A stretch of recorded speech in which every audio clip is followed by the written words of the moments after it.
So আসসালামু আলাইকুম guys. আমি একটা ভালোবাসার কাহিনী বলতে চাই। তোমার ব্রেকআপ হয়ে গেছে, তুমি ভুলতে পারছো না, কী করে ভুলবে সেটা আমার কাছে জেনে নাও। আমার কাছে হ্যাঁ, একদিন আমি ভেবেছিলাম তাকে আমি জীবনে ভুলতে পারবো না, ছাড়তে পারবো না, তা আমি পায়ে পছন্দ করেছি। আমাকে ছেড়ে যাওনি, সে ছেড়ে অন্যজনের কাছে চলে গেছে। হ্যাঁ, তোকে যে ছেড়ে যাবে সে একদিন ফোন করবে, তোকে তোকে ফোন করবে, এটা ভেবেছিস না? তোর মনে হবে সে ছেড়ে, তোর প্রথম ব্রেকআপ হয়েছে, ভালোবাসা তুই খুব ভালোবাসিস, তুই ডিপ্রেশনে ঢুকে যাচ্ছিস, তো মনে হয় আমার বাঁচতে ভালো লাগে। আরে না ভাই, বাঁচার তোকে চেষ্টা করতে হবে। তোর মা বাবার দিকে দেখতে দেখ, তোর মা বাপ ছাড়া তো আর কেউ নেই।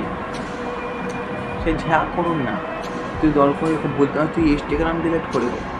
তুই দুদিন তোর কাছে ফোন রাখিনি, 3 দিন ফোন রাখিনি, 1 মাসের মধ্যে তুই অনেক টেনশন করবি না। তাকে সারা জীবন ভুলে রাখা যাবে না ভাই, চেষ্টা করতে হয় ভাই, চেষ্টা করতে হয় ভাই। কিন্তু হ্যাঁ, আমার ব্রেকআপ হয়েছে সেকেন্ড 3 মাস, আমাদের রিলেশনশিপ মাত্র 7 বছর। আমি কী করে আছি ভাই, তুই ভাব। সে আমাকে ছেড়ে অন্যজনের সাথে আছে, যে আমি কী করে আছি তুই নিজে ভাব। আরে ভাই, নিজের কাছে সব কিছু, তুই সুসাইড করতে যাবি না, এসব ভুল ধারণা এগুলি। সবসময় নিজের কাছে সব গোড়া। তুই চাইলে তুই অনেক কিছু করতে পারবি, তুই হ্যাঁ, তোর চেয়ে বেটার অন্য কেউ রেখেছে ওপরবেলা, তোর চেয়ে বেটার খোঁজ, তাকে দেখতে দে, তুইও পারিস করতে। আর তারা এইসব কষ্ট পায় মেয়েদের জন্য, তারা কাঁদে। তার একটাই গার্লফ্রেন্ড, তাকে দেখতে ভালো, আমার এরকম মনে হবে সে ছাড়া আমার কেউ নেই। সব ভুল ধারণা।